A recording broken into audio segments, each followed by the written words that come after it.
a antecipação do processo sucessório absolutamente inadequada e que não corresponde às expectativas nem da sociedade, nem do setor produtivo, talvez só da classe política mesmo.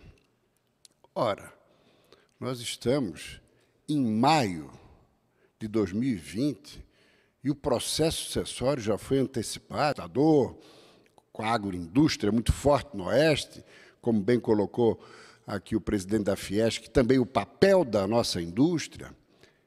Ficar falando nesse momento em sucessão estadual ou presidencial é o fim da picada. É a maior demonstração de que, efetivamente, precisamos de uma reforma política nesse país. Não é esse remendo que os políticos estão querendo, os parlamentares, particularmente os deputados na Câmara, querendo fazer um remendozinho aí, um meia-boca, uma meia-sola, não é nada disso. Reforma política é estabelecer eleições gerais nesse país, de vereador a presidente da República, de 5 em 5 anos, de 6 em 6 anos, sem direito à reeleição para o cargo executivo, no caso, presidente, governadores e prefeitos, limitando a 2, 3 mandatos de reeleição para os cargos legislativos, para que efetivamente possamos ter renovação, é reduzir essa Câmara dos Deputados de 513 para 200, 250, é reduzir o Senado de 81 para 54, bastam 2 para estabelecer o contraditório da defesa dos interesses dos Estados junto ao Senado, que é a missão precípua. Então, é isso que precisava ser priorizado. E, aproveitando que estou falando de Senado, quero aqui manifestar a perplexidade com o comportamento de um dos nossos representantes em Brasília, colocando governador e vice para prestar depoimento na CPI do Covidão. Que é isso? Não basta já todo o desgaste da classe política, a perda de tempo que foi 2 pedidos de impeachment, que atrasaram o nosso Estado no processo de recuperação, que poderia ter sido muito mais acelerado, e agora querer levar Santa Catarina para lá, abalando ainda mais a sua imagem. Não sirvo para advogado de defesa de Carlos Moisés, não.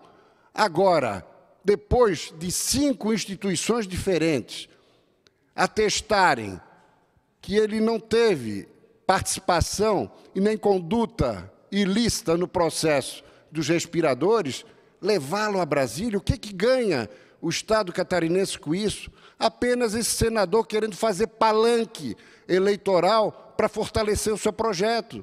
Ou seja, os seus interesses e seu lance de oportunismo se antecipa aos interesses de Santa Catarina que ele deveria defender. Então, não é assim que se faz política. Não é assim. Com relação ao quadro sucessório, vejo que só tenho mais 1 minuto, eu me permito divergir um pouquinho. Eu entendo que o quadro sucessório ainda vai poder oferecer novidades, temos ainda 1 ano e meio para a eleição, mais de 1 ano para a pré-campanha, não é isso?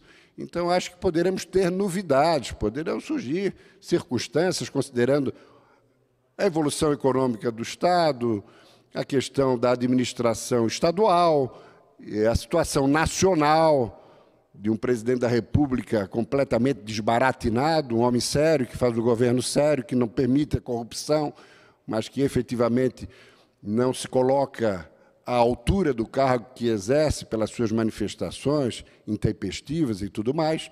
Isso tudo pode influenciar.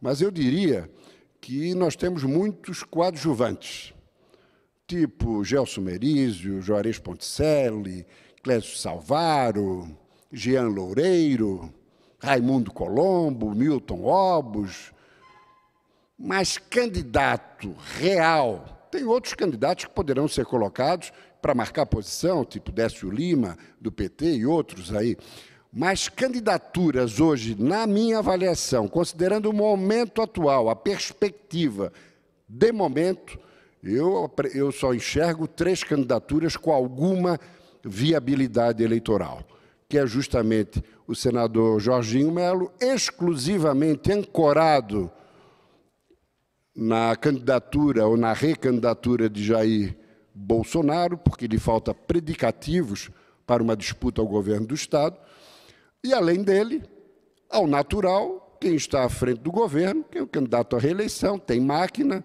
muitos recursos a serem gastos com obras, benfeitorias e investimentos em Santa Catarina, que seria Carlos Moisés, e o terceiro nome, independentemente de partido, eu atribuo que é o candidato que vejo, pelo seu perfil, pelo seu histórico, não só na iniciativa privada, mas também no poder público, vejo como o grande fato novo para as eleições do ano que vem, independentemente do partido onde está, onde eventualmente possa vir a estar, que é o prefeito reeleito de Jaraguá e empresário Antídio Lunelli. É isso aí.